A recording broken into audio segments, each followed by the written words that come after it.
Ok, tendo feito essa introdução, eu vou começar a minha apresentação fazendo algumas perguntas para vocês.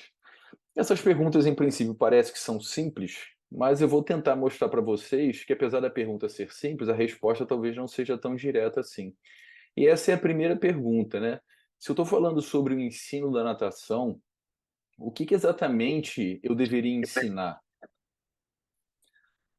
Alguém quer falar comigo? Então vamos lá. O que que exatamente eu tenho que ensinar? Por que que essa não é uma resposta tão simples? Porque dependendo do momento que eu estou falando, ainda de maneira generalista, sobre o ensino da natação, essa resposta ela pode ser completamente diferente. Então, o que eu ensino lá para crianças de 2 ou 3 anos, para crianças de 10 ou para um adulto, em princípio, de maneira geral, é diferente. Então, a gente não sabe exatamente qual é a resposta para essa pergunta. E depois a gente tem uma outra pergunta, que são as duas perguntas da minha apresentação, né? Como ensinar? E apesar, como eu disse, de serem perguntas simples, a maioria dos professores não tem tão claro quais são as respostas a essas perguntas. E o problema é que isso influencia diretamente na prática pedagógica do professor.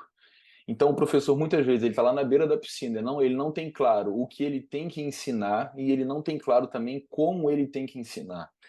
Se a gente for pensar na natação competitiva, esse problema continua existindo, que é aquela velha máxima, né? A gente não tem que dar treino para as crianças como se dá treino para os adultos. Então, as crianças não são adultos em miniatura. Então, esse problema a gente tem na aprendizagem geral da natação e tem também no treinamento focado aí em rendimento. Não está claro para os treinadores, para os professores, o que eles têm que oferecer de conteúdos de treino, de conteúdos de aula. E a minha discussão vai ser nesse sentido. A gente não tem tempo para poder se aprofundar em nenhum desses tópicos, então, na verdade, a minha intenção é gerar o inquietamento em vocês para que vocês, quando estiverem lá lendo sobre o ensino da natação, quando vocês estiverem na piscina, vocês fiquem lá com aquela pulguinha atrás da orelha e comecem a pensar: poxa, será que eu não poderia fazer diferente? Independentemente de onde você esteja. Então, para poder direcionar essa nossa linha de raciocínio, eu vou dividir minha apresentação em 4 partes. Primeiro, eu vou discutir com vocês a ideia do que é o saber nadar. Depois, aquele tradicional adaptação ao meio aquático, os nados formais. Depois, a gente fala sobre a organização do ensino. Então, a parte 2 e 3 são basicamente sobre a ideia do que a gente deveria ensinar. E a parte número 4 está muito mais relacionada ao como ensinar. Então, a gente vai fazer um voo assim lá bem distante, mas eu acho que vai ser interessante para a gente. Então, nossa primeira parte é sobre a ideia do que é saber nadar. Por que que essa pergunta também é importante, né? O que é saber nadar?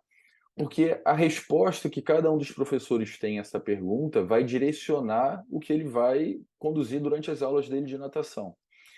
E aqui a gente tem um problema também que talvez seja ainda maior. Se o professor tem uma resposta para essa pergunta, se ele tem um entendimento para essa pergunta, que é diferente do entendimento do aluno, dos pais, da federação, dos gestores, dos professores, né? Dos professores são gestores lá da academia, da escola de natação. Se cada um entende o saber nadar de uma maneira diferente, cada um desses agentes, cada uma dessas pessoas vai entender que aquilo que deveria ser ensinado, que aquilo que deveria ser treinado, é uma coisa. E geralmente, via de regra, não há uma concordância entre essas pessoas. Como não há essa concordância entre o que é saber nadar, os pais matriculam os filhos nas aulas de natação, a criança tem 2 ou 3 anos de idade e na cabeça do pai, ele acredita que essa criança de 3 anos já deveria estar nadando crawl, cospe e borboleta. Porque quando ele liga a televisão, o que ele assiste são os atletas nadando, pessoas nadando. Ele não vê ninguém lá no processo inicial, ele não vai ver lá o César Cielo quando fazia adaptação ao meio aquático, ele tinha 3, 4 anos. Então, os pais eles não conseguem fazer esse link entre o processo inicial e o resultado final. A criança, por sua vez, na maior parte das vezes, ela vai para a piscina para poder brincar.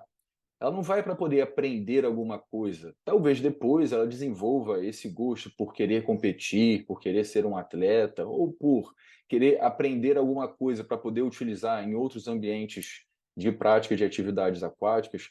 Mas a ideia que eu quero passar para vocês é que muitas vezes há um conflito entre essas pessoas. Então, esse conflito gera uma insatisfação de alguns deles. O professor quer ensinar uma coisa, os pais acham que deveria ser outra, e os alunos também acham que deveria ser outra. De uma maneira geral, esse é o entendimento que a gente tem do que é saber nadar. Então, para a maior parte das pessoas, o saber nadar está relacionado a realizar o crawl, o costas e o peito e o borboleta. Então, se eu, enquanto professor, resumo, restrinjo, já estou direcionando até a minha linha de raciocínio, né? Se eu restrinjo o saber nadar a só realizar os nados formais, toda a minha prática pedagógica vai ser voltada para essa ação.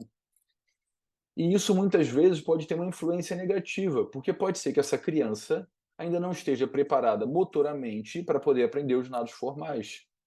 Ou pode até mesmo ser que motoramente ela esteja preparada, mas pode ser que emocionalmente ainda não seja o momento, porque a gente tem que pensar o indivíduo de uma maneira global.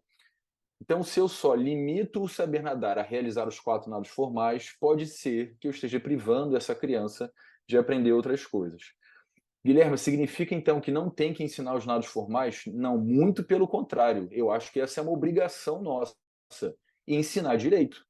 Quantas vezes a gente vê crianças que fizeram aula de natação por 5, 6, 10 anos e, por exemplo, não sabem fazer a virada de crawl? E a resposta do professor é: ele não vai participar de competições, por que eu tenho que ensinar a virada? Poxa, você tem que ensinar a virada porque esse é um conteúdo de ensino dos nados. Se ela está aprendendo os nados, ela tem que aprender tudo. Se ela vai levar essa aprendizagem, essa bagagem para uma competição ou não, isso não é problema seu. Muitas vezes também a gente pensa o ensino da natação somente como natação competitiva. E eu acho também que a gente peca. Então, só pensar em realizar os nados formais, a gente está limitando. Só pensar em natação competitiva, a gente está limitando. E isso é tão evidente que a gente tem competições pela federação, então são competições oficiais para crianças com menos de 8 anos. Então, até que ponto, mesmo pensando em formação de atletas, crianças de 8, de 7, de 6 anos deveriam estar participando de competições formais, de competições voltadas ou focadas no rendimento esportivo? Guilherme, mas eu treinei meu aluno, ele consegue nadar 50 metros crawl. Tudo bem, mas a gente sabe que no esporte de competição tem 3 pessoas que recebem medalhas, que são as consideradas naquele momento melhores, e todo o restante não ganha nada. Então, será que a criança emocionalmente também está preparada para essa situação? Será que o foco para essa idade, para as categorias de formação, não deveria ser no processo de gostar de nadar, de gostar daquele ambiente, de ter um processo realmente de formação que não seja só focado na parte motora, mas também na parte emocional, na parte cognitiva, para que, na idade adulta, ela venha a ser um atleta olímpico? O que a gente mais tem são jovens que abandonam a natação porque não aguentam mais ficar dentro da água, porque não aguentam mais. Então, será que a gente não poderia ter um processo de formação diferente? Então, se eu só entendo a natação, se o saber nadar para mim está relacionado somente a participar de competições e ser um atleta, toda a minha prática pedagógica vai ser direcionada nesse sentido. Eu também posso pensar que o saber nadar está relacionado à prevenção de afogamentos. E isso realmente é importante. Mas, infelizmente, as poucas academias ou escolas de natação que ensinam ou que estão preocupadas com a prevenção de afogamentos, talvez ensinem isso naquela semanazinha lá de prevenção de afogamentos que acontece todos os anos, que eu acho que é em novembro. E a gente ainda tem uma outra questão: o que exatamente é ensinar conteúdos relacionados à prevenção de afogamentos? Na cabeça da maior parte das pessoas está relacionado a fazer crawl, costas, peito e borboleta. Então a gente volta àquela proposta anterior. Opa, tudo bem. Se eu ensino os nados formais, eu estou ensinando o que é o saber nadar. Se eu ensino os nados formais, eu estou fazendo com que essa criança não se afogue, que esse indivíduo não se afogue. Só que a gente sabe também que essa é uma consideração, uma percepção limitada do processo. Porque também tem aquela frase, né? Só morre afogado quem sabe nadar. Se a pessoa está numa situação de risco de afogamento, talvez seja muito mais interessante para ela saber flutuar, saber se sustentar, saber analisar o ambiente para poder tomar uma decisão e realmente fazer algo que seja inteligente, do que, por exemplo, tentar nadar 2.000 metros de nado borboleta. Não faz sentido nenhum. Então, os conteúdos de ensino relacionados à prevenção de afogamentos não passam necessariamente por saber crawl, costas, peito e borboleta. Se a gente pega os estudos mais antigos que relacionavam o ensino da natação com a prevenção de afogamentos, eles consideravam que uma pessoa que soubesse nadar cerca de 200 metros crawl, independentemente do tempo, era uma pessoa que dificilmente se afogaria. E depois essa visão foi se modificando. Poxa, isso é legal, saber nadar o crawl é interessante, mas saber outros conteúdos também podem te ajudar, talvez muito mais, a você não se afogar. Até porque, via de regra, a gente aprende a nadar num ambiente controlado, que é a piscina, mas a gente se afoga no mar, no rio, no açude, que geralmente são ambientes com menos controle. Então a gente aprende certas habilidades motoras numa condição controlada, que muitas vezes não podem ser utilizadas numa situação de descontrole, numa situação imprevisível. E tem uma proposta, que é que eu tenho defendido já há bastante tempo, que a gente possa pensar o saber nadar de uma maneira muito mais ampla. Que a gente possa pensar o saber nadar relacionado a qualquer experiência que você possa ter no ambiente aquático. Então, saber nadar crawl, cospe, peito e borboleta está dentro dessa proposta, e isso tem que acontecer. Mas experiências com os outros esportes aquáticos, como, por exemplo, o polo aquático, o nado artístico, os saltos, situações relacionadas à prevenção de afogamentos, qualquer outra experiência dentro da água que você possa trazer para a sua aula de natação, será bem-vinda. Em 2018, eu tive a oportunidade de ir na Austrália e conheci lá o Parque Olímpico da Piscina de Sydney, né, que sediou os Jogos Olímpicos, e tinha lá duas piscinas de 50 metros, uma piscina era usada para treinamento e outra piscina era para as pessoas nadarem. Eu fui lá, paguei, nadei na piscina de 50 metros e tinha um parque aquático também, para as crianças brincarem. E esse material inflável que está aí, que não é exatamente da piscina de lá, tinha na piscina. Então era muito bacana porque as crianças vivenciavam aquele ambiente aquático de uma maneira completamente diferente. Elas estavam brincando e estavam ao mesmo tempo desenvolvendo certas habilidades que possivelmente estariam relacionadas a uma situação de prevenção de afogamentos. Então a ideia é que a gente possa desenvolver nos nossos alunos esses conteúdos do saber nadar realmente de maneira mais ampla e que não estejam só restritos ao saber o movimento, mas desenvolver também atividades relacionadas ao entender o que se faz e ter também determinados comportamentos, valores e atitudes que sejam positivos. Então, se a gente entende o saber nadar dessa maneira, a nossa prática pedagógica ela é completamente diferente. Eu não sei até que ponto vocês concordam com essa linha de raciocínio, mas fica aí a reflexão. A ideia é que talvez se a gente pensar o ensino da natação só como saber nadar ou como competir, talvez seja muito pouco.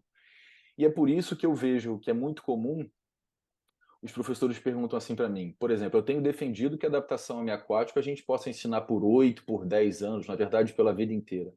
Aí perguntam assim para mim, caramba, Guilherme, como é que eu vou ensinar adaptação semiaquática por tanto tempo? Os próprios nados formais, o professor, ele não sabe o que ensinar. Então, depois de um mês de aula, ele continua sempre repetindo as mesmas coisas. Então, a proposta é, isso aqui é o que geralmente é feito. E a proposta é que a gente amplie essa ideia do que geralmente é feito para aquilo que a gente possa fazer.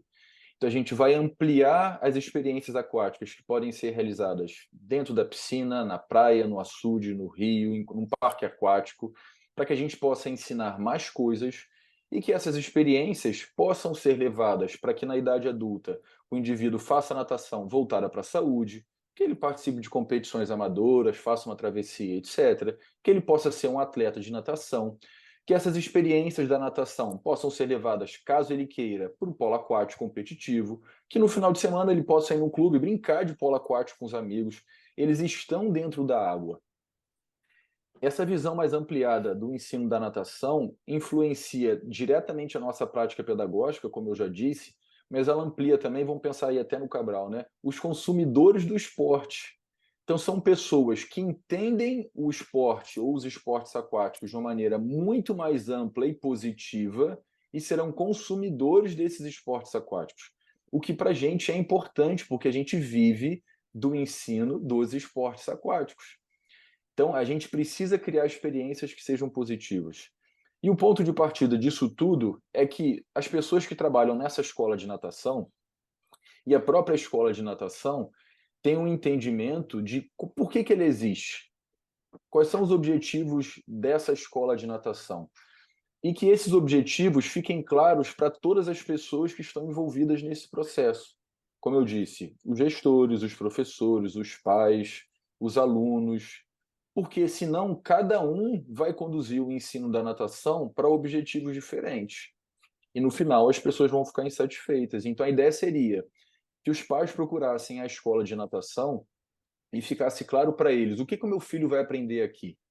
Qual o objetivo dessa escola de natação? Ah, o objetivo é formar atletas competitivos. Pô, bacana, é isso que eu quero. Então, eu vou ficar aqui. Não, o objetivo não é esse. O objetivo da minha escola de natação é ensinar as atividades aquáticas para utilização em momentos de lazer, por exemplo. Pô, bacana, é isso que eu quero para o meu filho. E nada impede que haja uma transição de um local para o outro. Então, se meu filho participa de um processo de formação que seja mais relacionado a experimentar o ambiente aquático para as atividades de lazer, por exemplo, para a saúde, como forma de atividade física, e durante esse processo ele pode participar de festivais de natação, festivais de formação, e ele, pô, papai, eu quero virar um atleta. Eu acho que eu gostaria de experimentar essa situação. Ele tem bagagem motora, emocional e conhecimento para poder mudar para um outro clube, por exemplo, que ofereça a natação competitiva. Então, essa pergunta, né, o que é saber nadar, ela é muito importante porque ela vai direcionar toda a nossa prática pedagógica. Pode ser que no final das contas os conteúdos pedagógicos sejam basicamente os mesmos, mas a linha de raciocínio que você segue para formar esses indivíduos, ela é diferente.